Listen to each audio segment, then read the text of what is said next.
Mister ladies viewers அனைவருக்கும் வணக்கம். நான் doctor Nithya, Siddha physician. Climate கொஞ்சம் சேஞ்ச் ஆனாலே எனக்கு உடனே கோல்டு பிடிச்சிரும், அடுக்கு தும்மல் வந்துகிட்டே இருக்கும், வருஷம் வருஷம் இதுதான் பிரச்சனை அப்படின்னு நிறைய பேர் நம்ம சொல்றோம்.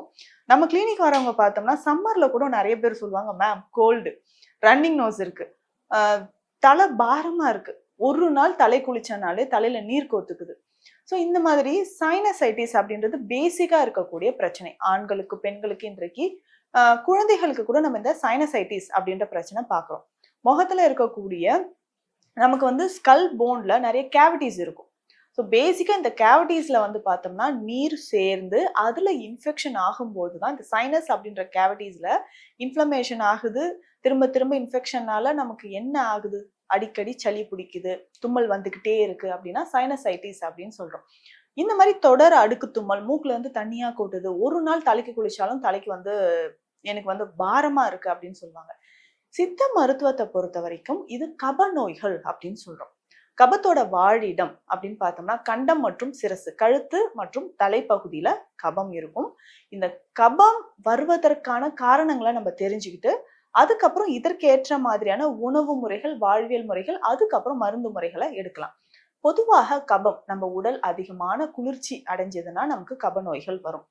இதற்கு அதாவது கப நோய்கள் அப்படின்னு சொல்லும்போது நான் சொன்ன சைனசைட்டிஸ், அடுத்தது பீனிசம் அப்படின்னு சொல்லணும். சைனசைட்டிஸ சித்த மருத்துவத்துல பீனிசம், நீர் பீனிசம் அப்படின்னு சொல்லுவோம். நீர் பீனிசம் மூக்குல இருந்து தண்ணியா ஒழுது. சிலருக்கு சீழ் பீனிசம் அப்படின்ற ஒரு கண்டிஷன் இருக்கும். என்னன்னா சொல்லுவாங்க, மேடம் எனக்கு சுவாசிக்கும் பொழுதே சளியோட ஸ்மெல் எனக்கு தெரியுது, எங்கேயோ இன்ஃபெக்ஷன் இருக்கு மேடம், அது ஒரு மாதிரி பஸ் ஸ்மெல், அதாவது சீழ் பிடிச்ச மாதிரியான ஒரு துர்நாற்றம் எனக்கு சுவாசிக்கும் பொழுதோ பேசும்பொழுதோ தெரியுதுன்னு சொல்லுவாங்க. தொடர்ந்து இருக்கக்கூடிய கபம், பல நாட்களாக கபத்தினால் கிருமிகள் உள்ள சேர்ந்து இன்ஃபெக்ஷன் அதனால வரக்கூடியதுதான் இந்த சுவாச பிரச்சனைகள், ஒரு துர்நாற்றம் வர்றது, சீழ்பீனிசம் மாதிரியான பிரச்சனைகள் வர்றது எல்லாமே நம்ம சொல்றோம். இதுல முக்கியமா பார்த்தோம்னா டான்சிலைட்டிஸ். இந்த டான்சிலைட்டிஸ் அப்படின்னு சொல்றது தொண்டையோட இரு பக்கமும் இருக்கக்கூடிய ஒரு லார்ஜஸ்ட் லிம்ஃப் நோட் நம்ம கழுத்து பகுதியில இருக்கிறது. ஏதாவது இன்ஃபெக்ஷன் நம்ம உடல்ல போச்சுன்னா அதை அழிச்சிட்டு நம்ம உடலை பாதுகாக்குது. அந்த மாதிரி ப்ராசஸ் நடக்கும்போது டான்சில்ஸ்ல வீக்கம் ஏற்படுது. ஸோ அதை தான் நம்ம டான்சிலைட்டிஸ்ன்னு சொல்றோம். சிலர் சொல்லுவாங்க, அந்த டான்சில் வீக்கம் இருக்கும்போது சின்ன சின்ன கல்லு மாதிரி அதுல வெளியில வருது, எல்லோ கலர்ல, ஒயிட் கலர்ல. அந்த அளவுக்கு அது ஃபுல் அண்ட் ஃபுல் இன்ஃபெக்ஷன் இருந்துச்சுன்னா அந்த இன்ஃபெக்ஷன், சளி, டெட் செல்ஸ் எல்லாமே சேர்ந்து கொஞ்சம் ஒரு ஹார்ட் சப்ஸ்டன்ஸ் மாதிரி வெளியில வர ஆரம்பிக்கும். இது நிறைய குழந்தைகளுக்கும் இருக்கு. நிறைய பேரண்ட்ஸ் சொல்லுவாங்க. இதுவுமே கபம் சார்ந்து வரக்கூடிய நோய்கள் தான். அதுக்கப்புறம் பார்த்தோம்னா இழுப்பு நோய் அப்படின்னு சொல்லுவோம். அதாவது இழுப்பு அப்படின்னு சொன்னா வீசிங். அதுக்கப்புறம் பார்த்தோம்னா இளைப்பு நோய் அப்படின்னு சொல்லக்கூடிய காச நோய், டிபி, டியூபர்குலோசிஸ் அப்படின்னு சொல்றோம் இல்லைங்களா, அது. So asthma, wheezing, so whooping cough, கக்குவான் இருமல் அப்படின்னு சித்த மருத்துவத்துல சொல்லுவோம். அதுக்கப்புறம் தொடர்ந்து இருக்கக்கூடிய நம்மளுடைய பல நாட்களாக நம்மளுடைய அப்ஸ்ட்ரக்ஷன், ஏர் பேசேஜ்ல அப்ஸ்ட்ரக்ஷன் ஆகுறது, அதிகமான சளி சேர்ந்தோ இல்ல அதற்கு அடுத்தடுத்து பார்த்தோம்னா சளி சேருது இல்லைங்களா, சளியோட சேர்ந்து ஒரு மாதிரி தண்ணி ஃப்ளூயிட் இருக்கிறது, சளி துப்பனா கெட்டியா இருக்கிறது, மூச்சு இழுக்கிறதே சிரமப்பட்டு இழுக்கிறது, சுவாசிப்பதே நமக்கு பெரிய ஒரு வேலையாக இருக்கிறது. இந்த மாதிரியான நிலை நிறைய பேருக்கு இருக்கும். கிரானிக் அப்ஸ்ட்ரக்டிவ் பல்மனரி டிசீஸ் அப்படின்னு சொல்லுவாங்க. இந்த மாதிரி கபம் தொடர்பாக வரக்கூடிய நோய்கள் நம்ம உடல் அதிகமான குளிர்ச்சி அடைஞ்சதுன்னா வரக்கூடியதுன்னு சொல்றோம்.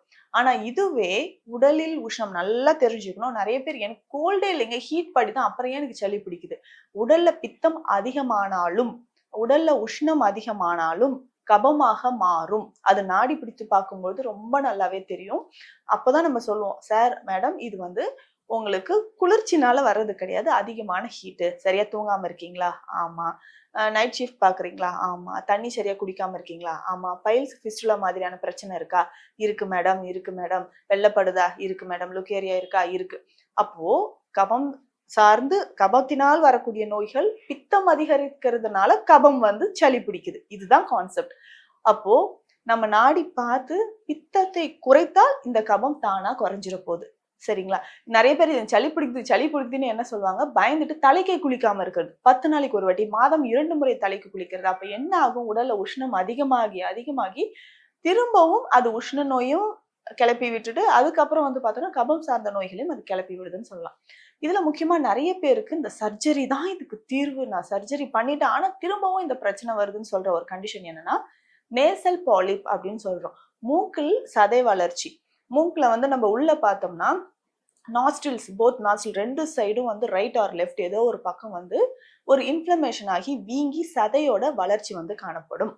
இது வந்து நல்லாவே நம்ம டார்ச் அடிச்சு பார்த்தாவே உள்ள தெரியும். ரைட் சைடுல லெஃப்ட் சைடு நல்லா ரெட் கலர்ல உருண்டையா நமக்கு தெரியுது. மிளகு சைஸ்ல இருந்து சொண்டக்காய் சைஸ் வரைக்கும் வந்து சிலருக்கு அதை விட பெருசா அந்த நாஸ்ட்ரில் ஃபுல்லாவே மறைச்சிருக்கிற மாதிரி இருக்கும். இது வந்து நேசல் பாலிப் அப்படின்னு சொல்லுவோம்.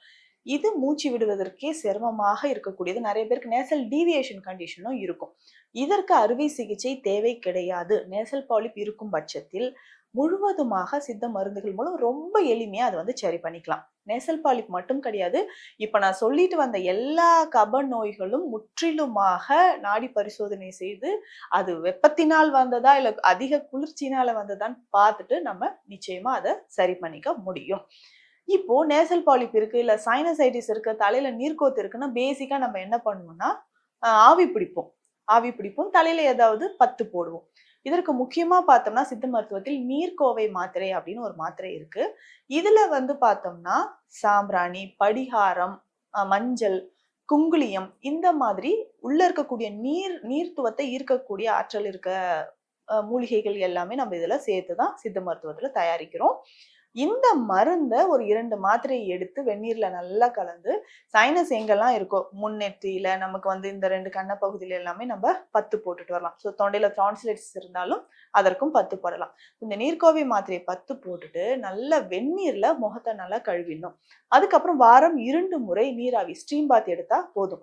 அதுக்கப்புறம் நேசல் பாலிப் இருக்கிறவங்க என்ன பண்ணலாம், நசிய முறைகளை எடுத்துக்கலாம். சித்த மருத்துவத்தில் நசிய முறை அப்படின்னு ஒரு ஸ்பெஷலான மெடிசன், கப நோய்கள் தீரணும் அப்படின்னா நசிய முறைகள் தான் ரொம்ப ரொம்ப பெஸ்ட். முக்கியமா இந்த நேசல் பாலிப் மூக்கில் சதை வளர்ச்சி இருக்கக்கூடிய நபர்களுக்கு நம்ம நசிய மருந்து கொடுத்துட்டு இருக்கோம். ஒரு ஸ்பெஷல் மெடிசன் நம்ம கொடுக்குறோம். இதுல வந்து முக்கியமா பார்த்தோம்னா தும்பை, தாலிசாதி இந்த 2 மூலிகையும் முக்கியமாக வச்சு அதுல இருந்து செய்யக்கூடிய மருந்து. இது வந்து ஆயில் பேஸ்ல தான் இருக்கும். ஸோ இந்த எண்ணெய் மருந்து நசிய மருந்து என்ன பண்ணணும்னா காலை இரவு 2 வேளையும் 3 சொட்டோ இல்ல 4 சொட்டோ அவங்களுக்கு எந்த அளவு பாதிப்பு இருக்கோ மூக்குல வந்து விடணும். ஸோ தலையை நல்லா தூக்கி வச்சுட்டு மூக்குல ஒரு 3 சொட்டு 2 சைட்லயும் நம்ம வந்து விட்டுட்டே வந்தோம்னா தொடர்ந்து விடும்போது கிட்டத்தட்ட ஒரு 10-15 நாள்லயே நல்ல டிஃபரன்ஸ் தெரியும். சர்ஜரி தான் ஒரே தீர்வு. பல வருஷமா இந்த மூக்குல வந்து இந்த சதை அடைப்பை வச்சுட்டு நான் பட்ட அவஸ்தை இருக்கேன், மூச்சு கூட விட முடியல மேம் அப்படின்னு சொல்லுவாங்க. அதற்கு இந்த நசிய மருந்துகளோடு பிற துணை மருந்துகளும் நம்ம கொடுத்துட்டு இருக்கோம். அதாவது வந்து பார்த்தோம்னா நான் சொன்ன இந்த தும்பை குடிநீரோ இல்ல அருகன்கட்டை குடிநீரோ அதுல சில மூலிகைகள் சேர்த்தோ, தாலிசாதி, திப்பிலி சூரண வகைகள் இது எல்லாமே சேர்த்து நம்ம எடுக்கும்பொழுது உடல்ல இருக்கக்கூடிய கபம் முற்றிலுமாக குறைந்து நமக்கு நேசல் பாலிப் அப்படின்ற பிரச்சனை குணமாகும். அதே மாதிரி நான் சொன்னேன் இந்த கப நோய்கள் வரிசை கட்டி கப நோய்கள் எவ்வளவு வருஷமாக இருந்தாலும் சரி, நான் பஃப் அடிச்சுட்டே இருக்கேன், ஆஸ்மா இருக்கு, வீசிங் இருக்கு அப்படின்னு சொல்லுவாங்க, மூச்சு திணறல், மூச்சு விடவே சிரமமா இருக்கு அப்படின்றவங்களுக்கும் நிறைய சித்த மருந்துகள் இருக்கு. இதுல முக்கியமா பார்த்தோம்னா திப்பிலியாதி ரசாயனம்.